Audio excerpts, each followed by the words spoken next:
እውቀት ብቻ ሳይሆን ስነ ምግባር ያላቸው ስርዓትን የተላበሱ ስለሆኑ ትልቅ ኢማም ዛሬ እንደ ተምሳሌት እናነሳለን። ወጣቱ አርቲስቱን፣ ዘፋኙን፣ ተጫዋቹን ተምሳሌት ባደረገበት በዚህ ከንቱ ወቅት እንዲህ አይነት ታላላቅ ስብዕናዎቻችንን ተምሳሌት ማድረግ ግድ ይለናል። አዎ እኒህ ታላቅ ግለሰብ ኢማሙ ማሊክ እብኑ አነስ ይባላል። ስብዕናቸው የረጋ አላህን የሚፈሩ ነበሩ። ረቢዕ ከሳቸው ስትሄድ ከእውቀቱ በፊት ስብዕናቸውን ተማራለን። ለአላህ የተሰራ ይዘልቃል። ከአላህ ውጭ ከፈለክበት ያንን አገልግሎት፣ ያንን መጽሐፍ፣ ያንን ዳዕዋ መንገድ ላይ ይቆረጣል። እሳቸው ያሉበት ቦታ ጫጫታ የለም፣ ስክነት የበዛበት ረብሻ የለው። እሳቸው ቁጭ ይላሉ፣ ደረሶች ማንበብ ይጀምራሉ። ሁሌ ለሐዲስ ሲወጡ ወደ ሰርግ ወይም ወደ ዒድ ፕሮግራም የሚሄዱ ነው የሚመስሉት። በጣም ለብሰው ሽቶ ተቀብተው ነው የሚወጡት። የነቢዩን ሐዲስ ነው የሚያስተላልፉት ሰለላሁ ዐለይሂ ወሰለም። ሐዲሱን አከበሩት፣ አከበራቸው። ኢንተንሱሩላህ የንሱርኩም፣ አላህን ከረዳችሁት በትክክል ለማድረስ አላህ ይረዳችኋል ብሏል። አላህ 20,000 ድርሃም ቤቱን ሽጦ ሂሻምን ወደ ኢማሙ ማሊክ ላከ። ሂሻም የሳቸውን የትምህርት አስተማማር አያውቅም። መስጊድ ገባ፣ ቁጭ አለ። እኔ ሐዲስ ልቀራን የመጣው ሐዲሱን አንብቡብኝ አለ። ተቆጡ። በሳቸው አስተምህሮት ሚማር ነው እንጂ የሚያነበው እሳቸው አይናገሩ። ሐዲሱ ይቀራል፣ ይተነትናል። ንገሩኝ እንጂ አላቸው። አንተ አንብብ አሉ። አረ እርሶ ያንብቡ ተከራከራቸው። አስወጡት። ይሄ አደበቢስ አለ። የእሳቸው እዛ ያሉ ጥበቃዎች አወጡና 17 ጅራፍ ገረፉት። ውጭ እያለቀሰ ጠበቃቸው። ጨርሰው ሲወጡ አባቴ 20,000 ድርሃም ቤቱን ሽጦ ሐዲስ ቅራ ቢለኝ እርሶ ይደበድቡኛል፣ አላህ ዘንድ እፋረዳቸዋለሁ አላቸው። ታዲያ በምንድን ነው ይቅር ምትለኝ አሉ። በቃ በመቱኝ ልክ ሐዲስ ያስተምሩኝ አለ። 17 ሐዲስ እንደቆሙ አስተማሩ። እሱን ሐፈዘና ያ ኢማም አላቸው፣ ዱላውን ጨምርና ሐዲሱን ጨምረኝ አላቸው። እስር ቤት ውስጥ ከተታቸው። ደጋጎቹ ተፈትነዋል ወዳጆች። አሸዱ ናሲ በላእን አልአንቢያ፣ ከሰዎች ውስጥ ፈተና የሚበዛባቸው ነቢያቶች ናቸው ብለዋል። ከዛ ሰው እንደ ኢማኑ ይፈተናል፣ እንደ ደረጃ አላህ ሞክሮ ያያል። እዛ ወዲያን የሚሸልም ነቢዩላህ አዩብን ከፈተነው በኋላ እና ወጀድናሁ ሳቢረን፣ ታጋሹን አገኘ ነው ሚያምር ባሪያ አለዋል። የምትወጣበት ስራ፣ ንግዱ፣ ትምህርቱ፣ የህይወት ጉዞ በሱ እንጂ በማን ይሆን? የተሰጠን እውቀት ትንሽ ነው። ስለ ተሸከምናት ሩህ እንኳን ጠይቀን መልስ አልተሰጠን። ኢማሙ ማሊክ ጺማቸው ተላጭቶ እስር ቤት ገቡ። ከባባድ ዱላዎችን አስተናገዱ። ከመደብደብ የተነሳ እጃቸው ወለቀ። አልሐምዱሊላህ ብሉ ደረሶቹ ለምን አሏቸው? የነቢዩን ቤተሰብ በእኔ የተነሳ ነገ አላህ እሳት ውስጥ ሲከተው ነቢዩን ማየት አልችልም ነበር። አልሐምዱሊላህ بنعمته تتم الصالحات وبفضله تتنزل الخيرات والبركات وبتوفيقه تتحقق المقاصد والغايات. الحمد لله خير ما استفتح المتكلم بكلمه وأفضل ما فاح ناطق بفمه. رب حمدا ليس غيرك يحمد يا من له كل الكائنات تسجد. أبواب غيرك ربنا قد أوسدت ورأيت بابك واسعا لا يوسد. يا من كلما نودي أجابا ومن بجلاله ينشئ السحابا. ويا من كلم الصديق موسى كلاما ثم ألهمه جوابا. ويا من رد يوسف بعد در إلى من كان ينتحب انتحابا. ويا من آوى أهل كهف وأدناهم إليه قربا. ويا من اختار آل عمران وجازاهم بما قدموا الثوابا. ويا من خص أحمد بالصفاء وأعطاه الرسالة والكتابا. أتيتك راجيا يا ذا الجلال ففرج ما تراه من سوء حالي.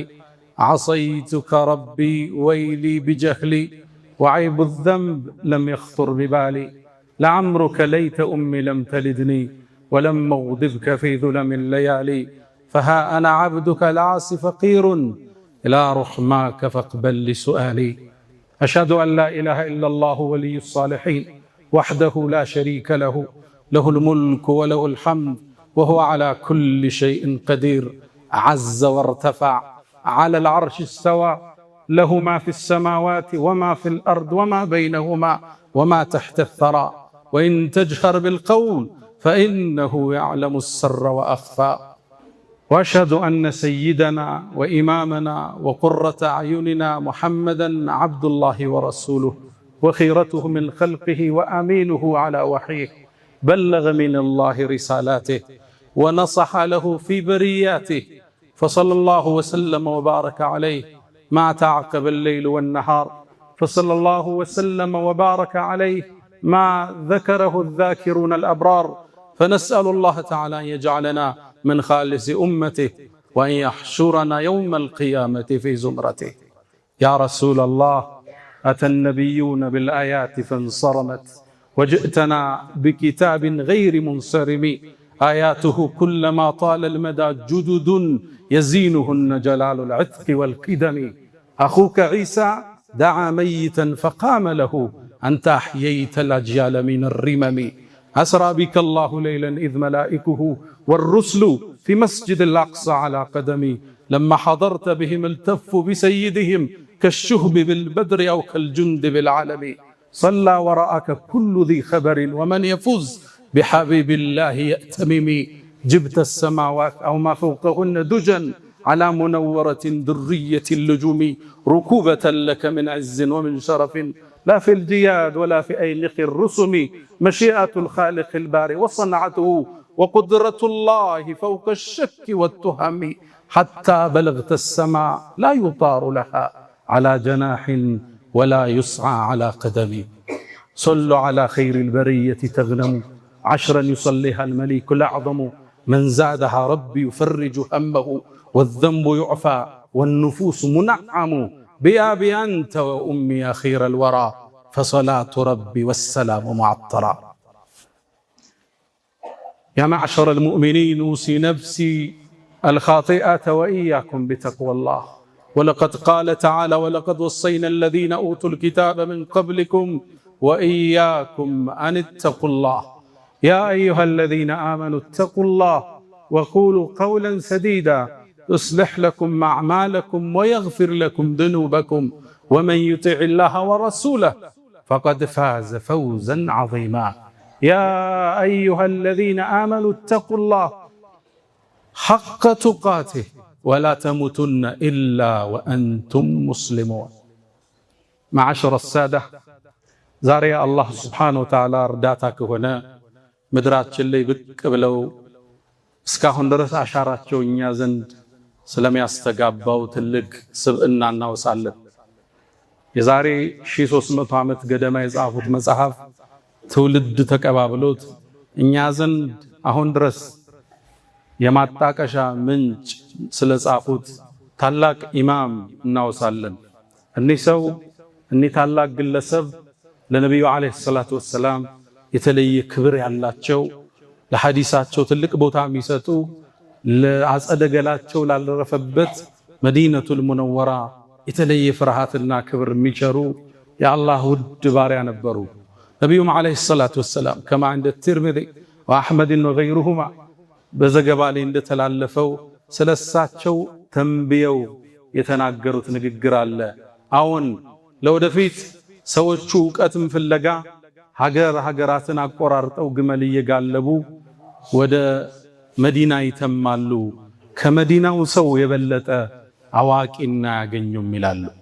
فلا يجدون احدا اعلم من عالم المدينه የመዲናው ኢማም ብለው ነብዩ የጠቀሱት የሐዲሱ ተንታኞች እሳቸው ናቸው ስላሉት ይህ ግለሰብ ዛሬ እናወሳለን። በሐዲስ ትልቅ ክብር ያላቸው፣ ለመሻይኾች ትልቅ አክብሮት ያላቸው፣ ዕውቀት ብቻ ሳይሆን ስነ ምግባር ያላቸው፣ ስርዓትን የተላበሱ ስለሆኑት ትልቅ ኢማም ዛሬ እንደ ተምሳሌት እናነሳለን። ወጣቱ አርቲስቱን፣ ዘፋኙን፣ ተጫዋቹን ተምሳሌት ባደረገበት በዚህ ከንቱ ወቅት እንዲህ አይነት ታላላቅ ስብዕናዎቻችንን ተምሳሌት ማድረግ ግድ ይለናል። አዎ እኒህ ታላቅ ግለሰብ ኢማሙ ማሊክ እብኑ አነስ ይባላል።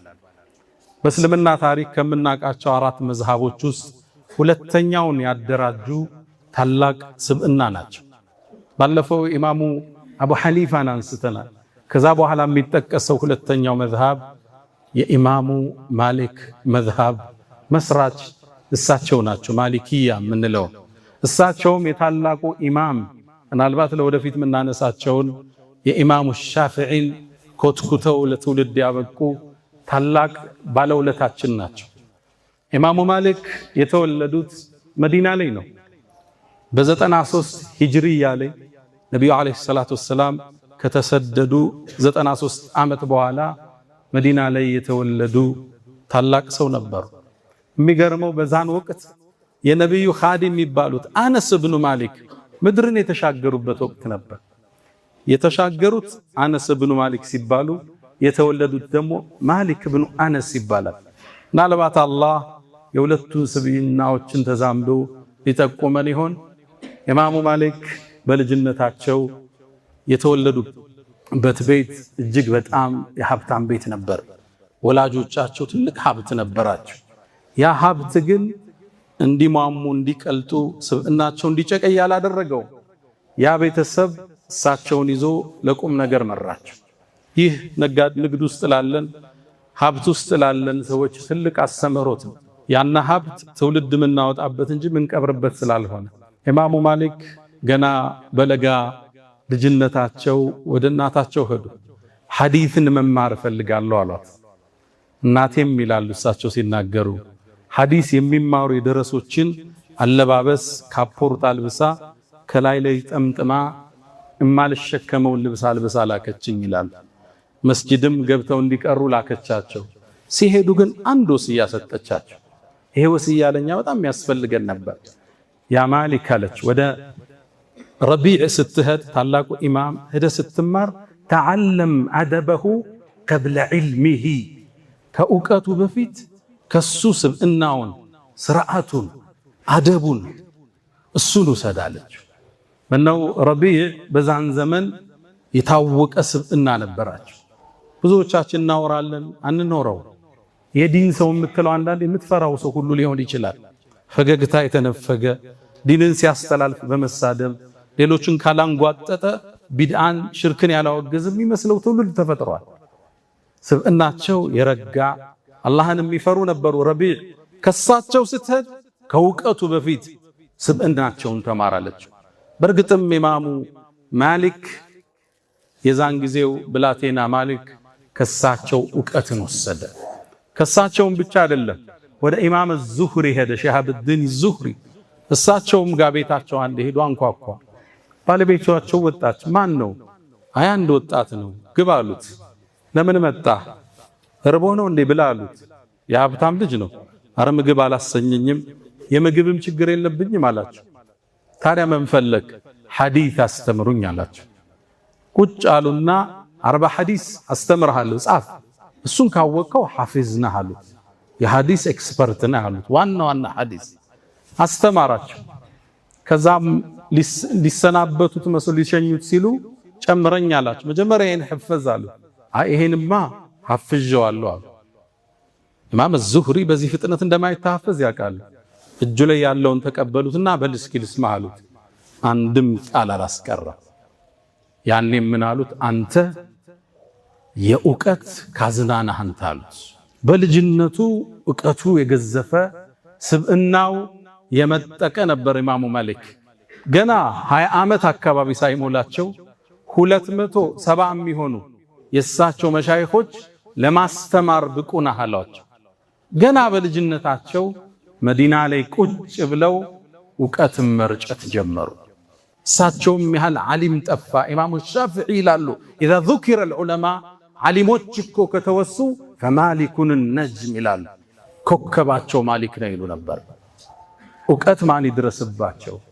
ሰው ሁሉ እሳቸውን ፍለጋ ከዓለም አቅጣጫ መትመም ጀመረ። ከደረሶቻቸው ውስጥ የቡኻሪና ሙስሊም የምንለው ኪታብ የነሱ ሸኾቻቸው እሳቸው ግር የተማሩ ናቸው።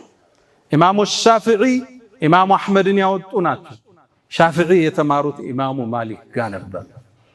ዓለም ላይ አሁን የምናውቀውን ተጽዕኖ ፈጥረው ከሄዱ የአላህ ውድ ባሮች ውስጥ ኢማሙ ማሊክ ኢማሙ ዳሪል ሂጅራ የስደቱ አገር ኢማም ይባላሉ። ከዓለም አቅጣጫ ነበር ሰው ዕውቀትን ለመፈለግ ፈትዋ ለመውሰድ ወደ እሳቸው የሚመጣው። በመጽሐፍ ብቃታቸውም ጎበዝ ነበሩ። በርካታ ኪታቦችን ጽፈዋል፣ ከትበዋል። እኛ ዘንድ የደረሰው ዕውቁ ኪታባቸው ሙወጣ ይባላል። ሙወጣ ማለት ማ የተዋጠው ዐላ አተር ነቢይ ከነብዩ ኮቴ ጋር የገጠመ ማለት ነው።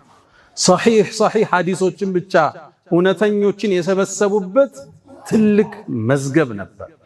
የሐዲስ ድርሳን ነበር። መጀመሪያ አካባቢ የጻፉት ወደ 10,000 ሐዲሶችን 4 ሰው ነበር የሚሸከመው ያን የሚጽፉበት ብራና ስለሆነ በሂደት ሐዲሶቹ ተጣርተው ዛሬ እኛ ጋር ያለው ከ1700 እስከ 800 የሚሆን ሐዲሶችን የያዘ ጥራዝ እኛ ጋር ይገኛል። ኢማም ሻፊዒ ምን ይላሉ? ከቁርአን በኋላ እኮ ይላሉ በዛ ዘመን እንደ ሙወጣ ያለ እውነተኛ ምንጭ የለም ይላሉ። ሙወጣ ኢማሙ ማሊክ ትውልድ የሐፈዘ ነበር የቀረው። የትውልዱ ማጣቀሻ ነበር ብቸኛ። ያንን መጽሐፍ ሲጽፉ በዛ ዘመን ያሉ ሰዎች እንደሳቸው ሙወጣ እያሉ ጻፉ። ሙወጣ ስሙ በዛ። ወደ እሳቸው መጣና ሰውየው እንዴ ሰው ሁላ እኮ የእርስዎን ርዕስ ተጠቀመው ሙወጣ እያለ ጻፈ አሏቸው። የተወሰኑ ኪታቦችን አስመጡና ተመለከቱ።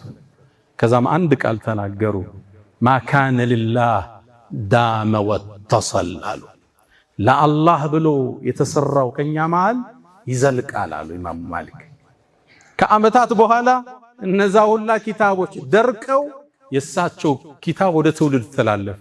ሌሎች ሙወጣ የሚባሉ ጠፉ ምድር ላይ። ከዛ በኋላ የመጣው አንድ ዓሊም የኢማሙ ማሊክ ንግግር እሱ ቋጨው። ወማ ካነ ሊገይሪሂ እንቀጠዐ ወንፈሰለ። ከአላህ ውጭ ታስቦ የተሰራ መንገድ ላይ ተቆርጦ ይቀር። ብዙ ሰዎች እኮ ምድር ላይ ብቅ ብለዋል፣ ግን ትዝታቸው የቀጠለ አሻራቸው የተሻገረ ጥቂት ሰዎች ናቸው። ለአላህ የተሰራ ይዘልቃል። ከአላህ ውጭ ከፈለክበት ያንን አገልግሎት ያንን መጽሐፍ ያንን ዳዕዋ መንገድ ላይ ይቆረጣል፣ ወደ ትውልድ አይሻገርም። ሰዎች ልቦና ውስጥ ትርጉም አይሰራም። አላህ ለሁላችን ኢኽላሱን ይስጣት። ኢማሙ ማሊክ ሙወጣእን ጻፉ። ትውልድ ተቀባበለው፣ ትውልድ ተሸጋገረው። አሁን በዘመናችን አሜሪካ አካባቢ ያሉ ዩኒቨርሲቲዎችን ሰው ያዳንቃቸዋል። እዛ ተምሮ ወጣ ለመባል ማለት ነው። ከኢማሙ ማሊክ መማር የተለየ ክብር ነበር። ኢማሙ ማሊክ ትውልድን ማነዝ መኮትኮታቸው ቀጠለ። የሐዲሱን ሰንሰለት ወደ ላይ አስከነዱት። ሐታ እነ ኢማሙ ቡኻሪ የሐዲስን ሰንሰለት ወደ ነብዩ ሲያደርሱ ሰለላሁ ዐለይሂ ወሰለም ሐዲሶችን ሲልሲላ ሲያወርዱ ሲልሲለቱ ዘሀብ ይሉታል። ኢማሙ ማሊክ ያሉበትን ሰንሰለት የወርቁ ሰንሰለት ነው የሚባል። ከኢማሙ ማሊክ ከዛ ታላቁ ሸኻቸው እንትና አለ ናፊዕ አለ መውላ ብን ዑመር የዑመር ብኑ አልኸጣብ ልጅ አብደላህ ብን ዑመር አለ ታውቁታላችሁ። የሱ ባሪያ ሆኖ ነፃ ያወጣው ናፊዕ ይባላል። ከአብደላህ ብን ዑመር ቁጭ ብሎ ነው የነብዩን ሐዲስ የወሰደው።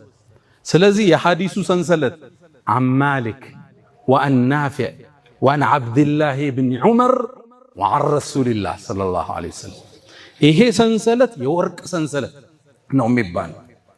በኢማሙ ማሊክ ያለፈው ወርቃማ ሰንሰለት ሰሒህ ሐዲስ ማለት እሱ። ኢማሙ ማሊክ አላህ ትልቅ ደረጃን ሰጣቸው። የነብዩን አለይሂ ሰላቱ ወሰላም ሐዲስ ሲያከብሩ ፍራቻቸው ጥግ የደረሰን፣ የነብዩን አገር ሲያከብሩ የነብዩ ቤተሰቦቹን ሲያልቁ ተወዳዳሪ ያልነበራቸው። ሐዲስ ሊያስተምሩ ሲቀመጡ እንደኛ አልነበሩ። ሐዲስ ከማስተማራቸው በፊት ውዱእ ያረጋሉ፣ ጺማቸውን ያበጥራሉ፣ አዲስ ልብስ ይለብሳሉ፣ ሽቶ ይቀባሉ። የነብዩን ሐዲስ ነው የሚያስተላልፉት ሰለላሁ ዐለይሂ ወሰለም። ከዛም በግርማ ሞገስ በተከበረ ቁመናቸው መጥተው መስጂድ ውስጥ ቁጭ ይላሉ። እሳቸው ያሉበት ቦታ ጫጫታ የለም፣ ስክነት የበዛበት ነው፣ ረብሻ የለው። እሳቸው ቁጭ ይላሉ፣ ደረሶች ማንበብ ይጀምራሉ። ሁሌ ለሐዲስ ሲወጡ ወደ ሰርግ ወይም ወደ ዒድ ፕሮግራም መሄዱ ነው የሚመስሉት። በጣም ለብሰው ሽቶ ተቀብተው ነው የሚወጡት። የነብዩን ሐዲስ ነው የሚያስተላልፉት ሰለላሁ ዐለይሂ ወሰለም። ሐዲሱን አከበሩት፣ አከበራቸው። ኢንተንሱሩላህ የንሱርኩም፣ አላህን ከረዳችሁት በትክክል ለማድረስ አላህ ይረዳችኋል ብሏል አላህ። ከዛ ይቀመጡና ድምፅ ማንሳት አይቻልም። ሁሉም ሰው ራሱ ላይ ወፍ የተቀመጠ ይመስል አቀርቅሮ ነው የሚያዳምጠው የእሳቸውን ፈትዋ ትንታኔ።